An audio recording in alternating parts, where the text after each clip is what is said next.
guys, it's Shaylin. I'm here today with another writing video. So today I'm just doing a little writing update.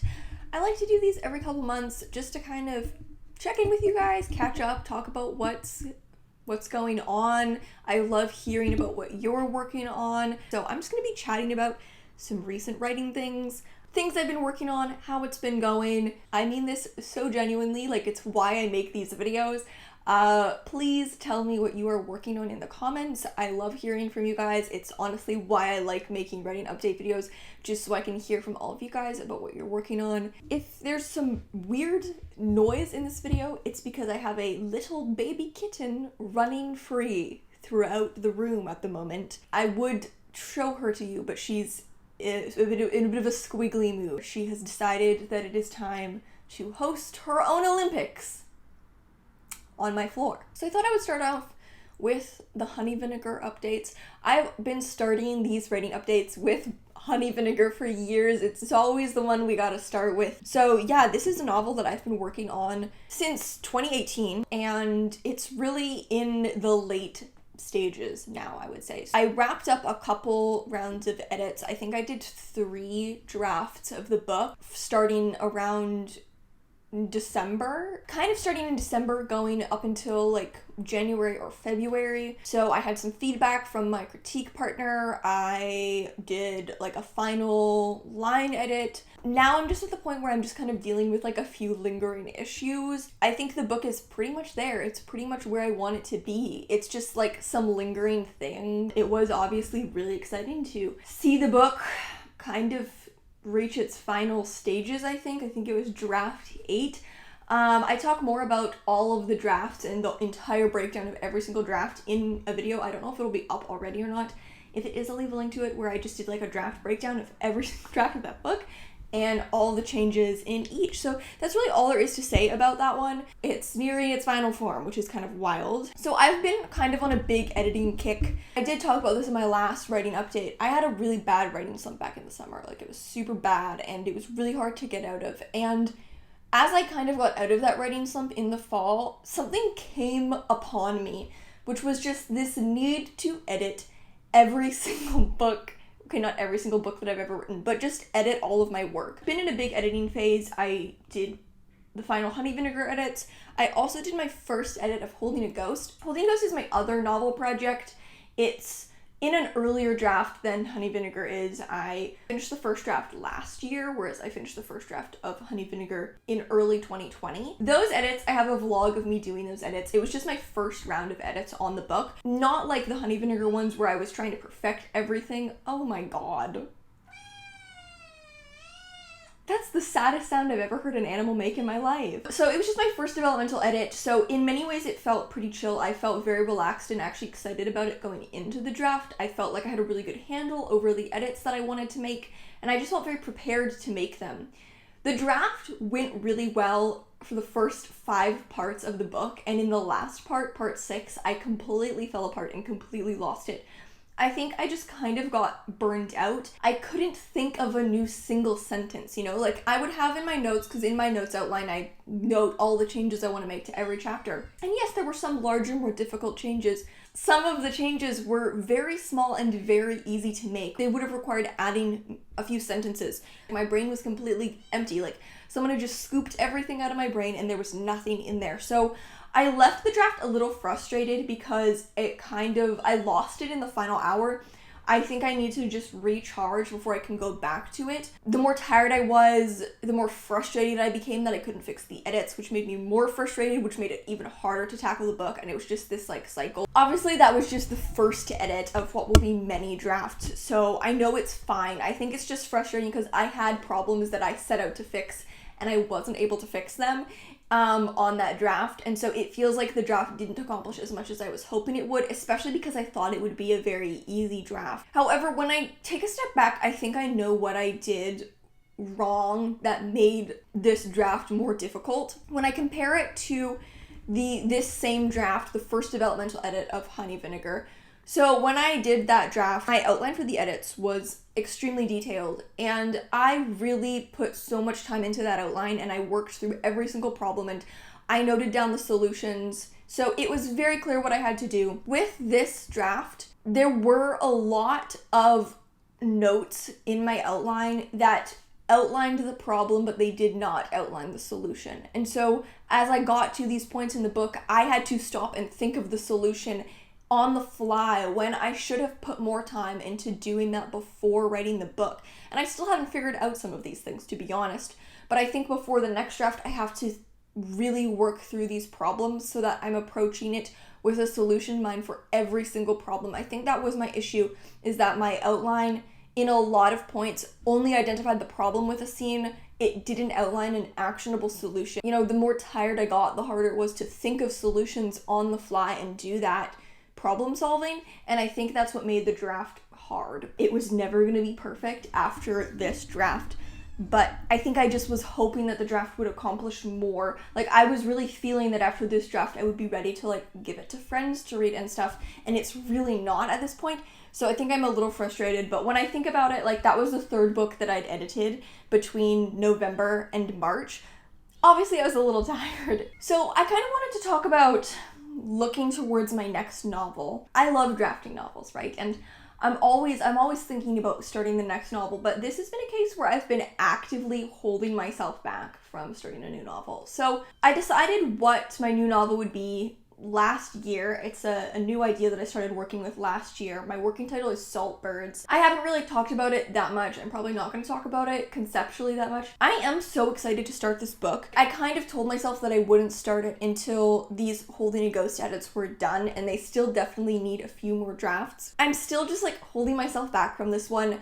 I think that when I do start it, I really want to have like a clear plate, right? I don't want to have a million books that I'm editing in the balance, because even though I do like working on multiple projects, and I've talked about that before, I even made a video about that recently, I started to have too many projects. Like, I was juggling too many things, and it did make it hard to draft. So when I start this book, I really do want to have a more clear plate than I've had, and I've been trying to get there by editing all my other books. So that was Honey Vinegar, now Holding a Ghost. I edited my short story collection Pareidolia during NaNoWriMo. I think there's this promise of starting a new novel, you know, seeing Honey Vinegar get to its very, very ending stages, right, has been so satisfying, and kind of seeing this new idea and being like, this could be, it's going to kind of be my next Honey Vinegar, this thing that I'm going to nurture for a really long period of time. As happy as I am with Honey Vinegar, as much as that book is my baby, as much as it is a passion project, and I do love it, and I'm very happy with how it's turned out,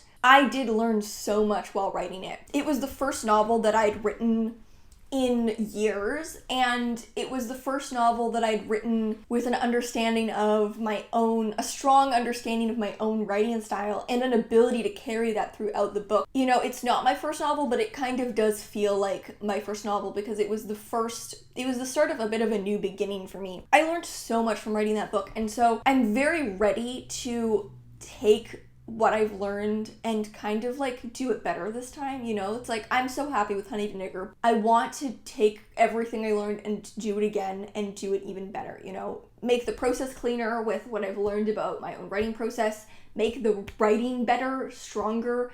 You know, so many things that I learned through editing Honey Vinegar, like stuff that it's like, I wish I'd paid attention to this on the first draft. I think I've learned a lot from editing and revising that book, and I'm really ready to do it again and make it even better. You know, I don't have any regrets about like how long it took Honey Vinegar to write, even though it did take a long time to write. I have no regrets about that, but I also know that having gone through that process, I think I can do it better. I can do it more efficiently, make the writing better, and that's very, very exciting. And so when the time comes, I'm super excited to start that book, but I'm just waiting for the right time, and that time is when I have the time, honestly. Once I'm done the Holding a Ghost edits. Once it gets to the feedback stage, that can take a long time. You know, getting feedback on your work can be very slow, and I know that, and so I'm kind of just waiting until that stage so that I have something to work on while I'm getting feedback on Holding a Ghost. But yeah, that's kind of my next novel plans. For now, though, I think I'm a little burned out from doing so much revision in a really short period of time. So I'm kind of trying to just chill. I'm going to work a bit on my personal project, my fantasy project, which is called Where We Seek Dawn. I do get asked a lot, like, do you plan to publish your books? I plan to publish all of my books except for this one. This is the one book that I don't plan to publish. It's my personal project. It's kind of just something that I work on when I need a break. It's like a downtime project. I've written like 9,000 words of it. I haven't worked on it since the fall because I've been so preoccupied editing all my stuff, but now that I really do need a break, I'm really excited to work on this. It's just very fun to write. Writing this is just such a different feeling than writing anything else because it's really from my eyes and the eyes of like 2 other people only. I'm never gonna revise it, and so that thought in the back of my mind, oh, you have to edit this later, is not there. It's really just a project where I can have fun. So it's a different feeling and it's really fun to work on, and it's a good refresher, and I think it's been really healthy for me to have that. So I'm gonna work on that for a little bit now that I'm needing a break from my main project. Then I just wanted to do a little short story update, really the last section of this video. Okay, here's the thing. I have been in a short fiction drought. I don't know what's happening, and I've talked about this in a few videos, but it's like I can't really write short stories anymore.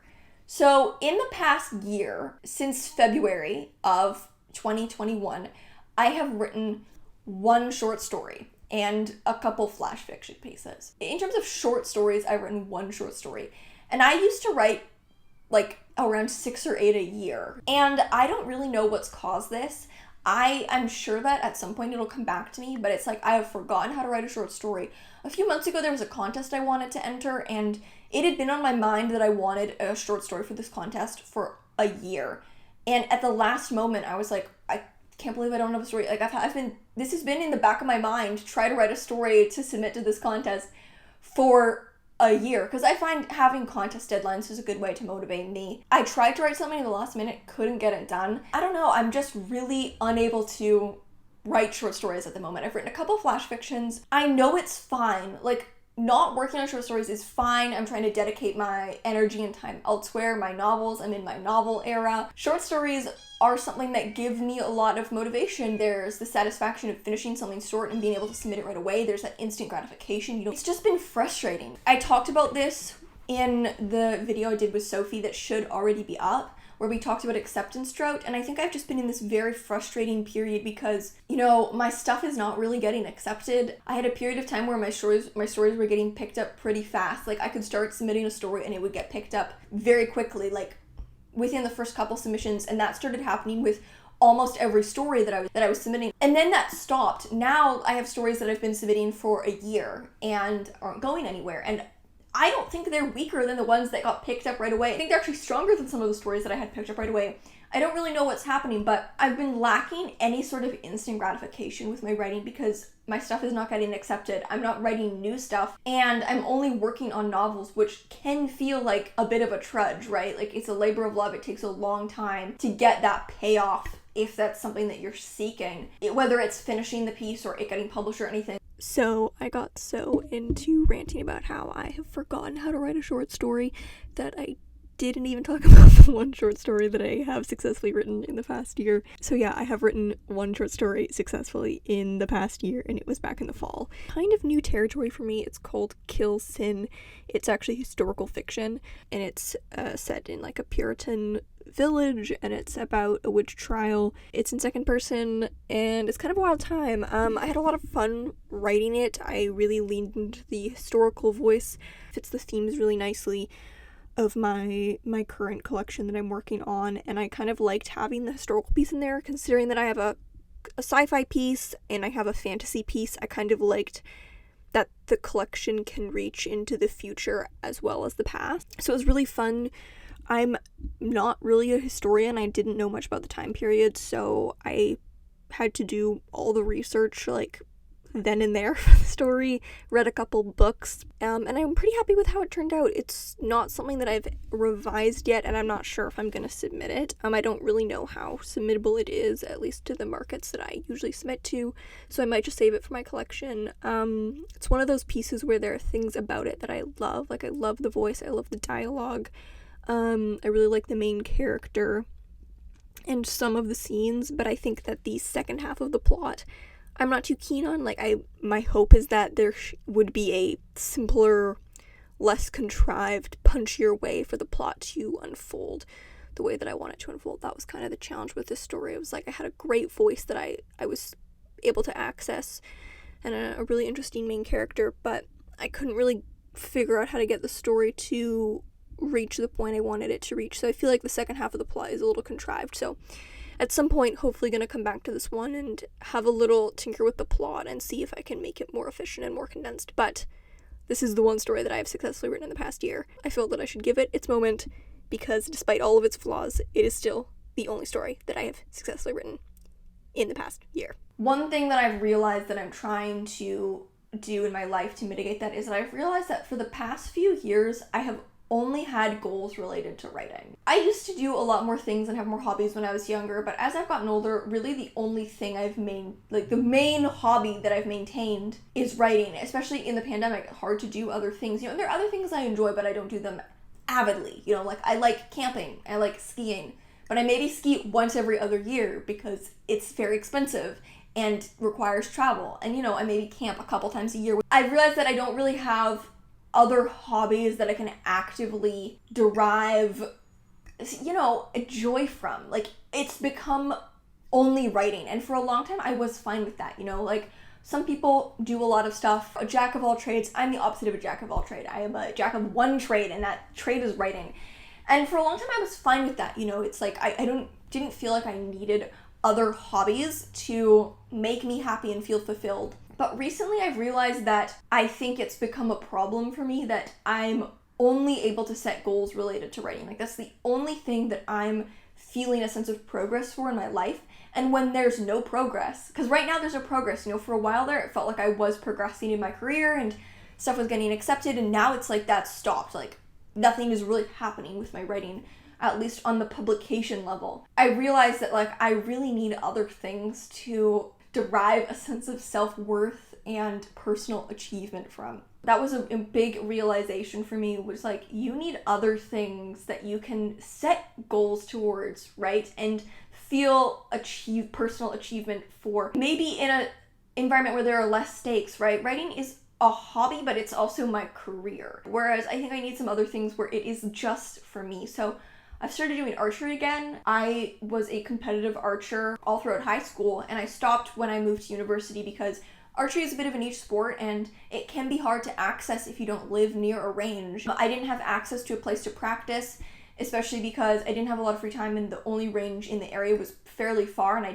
don't have a car. And so I stopped and I just started practicing again, and it's been really, really nice because it's something that I love, first of all, that I really love, and that it was one of the main, like, passions of my life, right? There's writing and there's archery, but I took 6 years off of archery. But I've kind of been reminded that, like, this is a big passion of mine and something that is very important to me, and I can have goals for myself and feel myself progressing outside any kind of stakes of a career. You know, I don't even know if I'll compete. You know, like right now I have a very clear goal of being able to use my heavier bow. Right now I'm using my light limbs because I have zero muscle. It's really great to know that I'm literally weaker than I was as a 14-year-old. You know, that's just something really clear that I can work towards that is just for me, and I can feel that achievement. Getting to rock climbing, which I'm excited about, something I've always wanted to get into, and again, just something that I can have goals and do for myself so my life isn't just writing.